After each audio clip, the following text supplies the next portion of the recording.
Okay, remember we still have this one piece left. Half of it's already done, so what we'll do is we'll come in and cut this. Now that we don't need any more of this, we'll come in and cut this back 7/8 of an, well, we might go 15/16, and then run our router across there and see how that works out.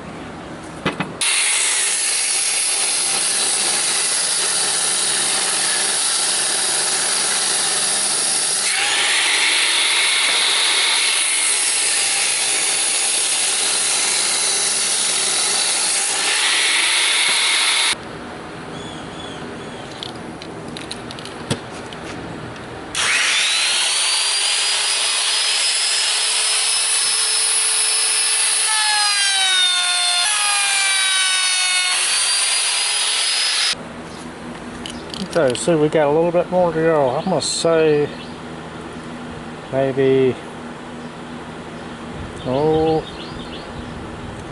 heavy 16th, easy 8th.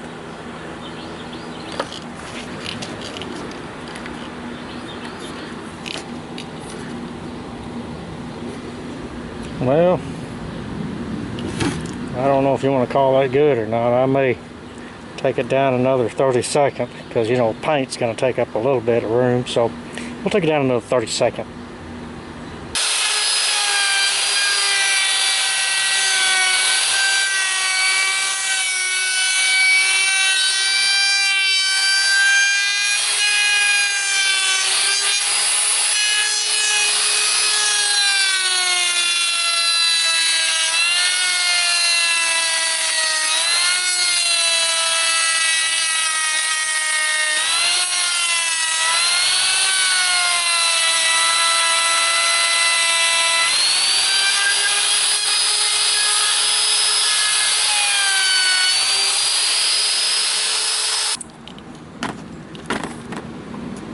Yep, we're gonna call that good.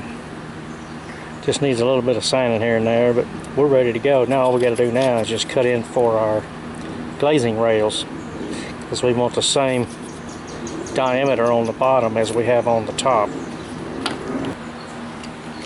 Okay, we got this done. Now we've got to cut it down to size. This is 13/16. This one is, oh wow, this one is 9/16. So that's going to be 4/16 off of each side. 2/16. Okay, 1/8 of an inch off of each side of this one. So we need to touch 8 and an 1/8. Okay, we got this thing cut down. Now what you need to do, you got to find the exact length from fillet to fillet, which is 7 1/16. So we need to cut it exactly 7 1/16 of an inch.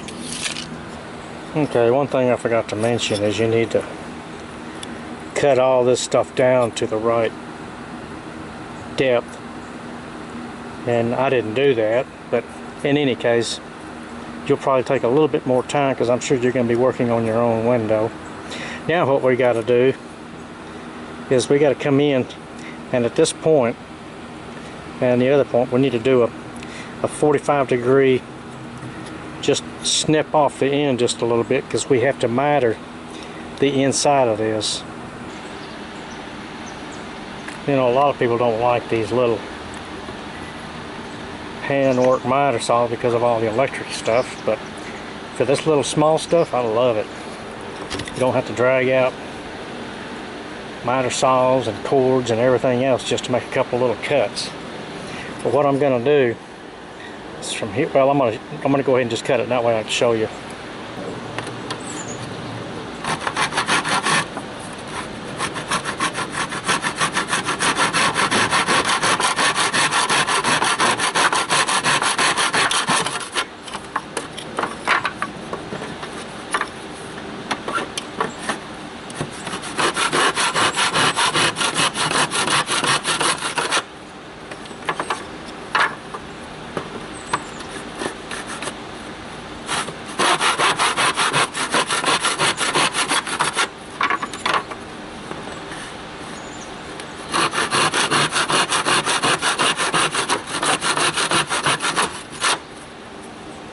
See, I got those miters cut back, and now what we do is we come in here and coat this to here so that we can get it to fit up inside our other ones.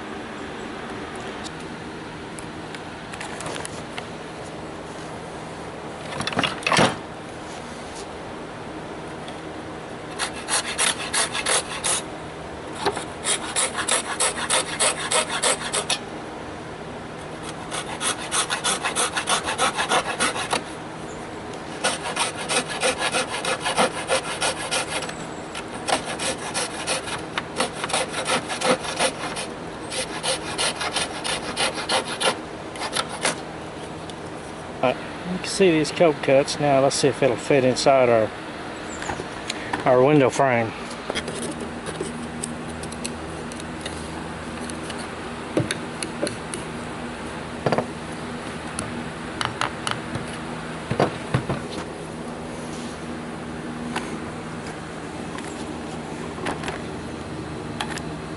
Alright, now we got them in there. I mean, I know it's not in there perfectly straight, but all we do now is just we caulk up all the joints and things, which I'm going to do right now, and then we'll be done with it. And it's just a matter of putting our glass in, and then of course we'll cut it down to size.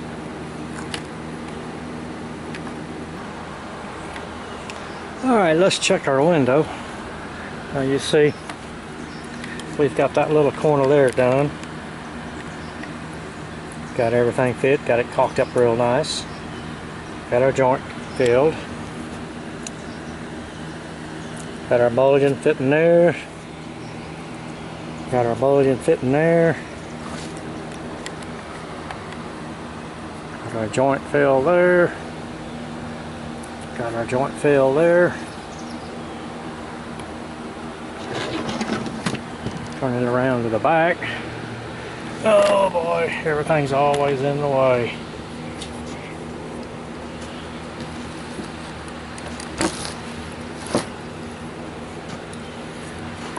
Okay.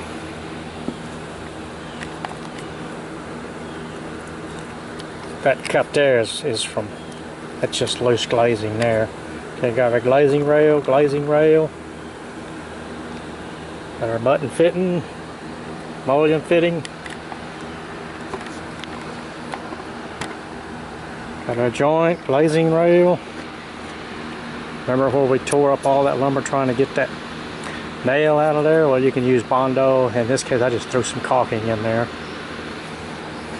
So really, we're in pretty good shape. This one, other than putting the glass back in, I've got my glazing video that you can watch for reglazing and glazing, whatever. But what I would do before you do anything is soak all this lumber down with linseed oil. And I'll give you a little advice, especially on windows. You know, they take a heck of a beating with water. It's not the water that's standing on the outside of the window, it's the water that gets in between the cracks and sits there. That's what starts your rotting. So you want to soak it down really good, and if you can leave it out, lay it flat overnight, whatever. And that goes for inside and out. That'll dry overnight. Now don't flood it. You want to just brush it in because it will soak in. If you put it on too thick, then you're going to have some issues with, I'm going to just call it orange peel problems. So just lightly tongue oil it, wipe it all down, let it set overnight, because you want it to get in all the cracks and crevices. Okay, but now when you get ready to put it in, of course you will have to cut it down and do all your rope stuff. But that's no problem. If you can do this kind of work, then you won't have any trouble at all cutting in for the ropes and the weather strip.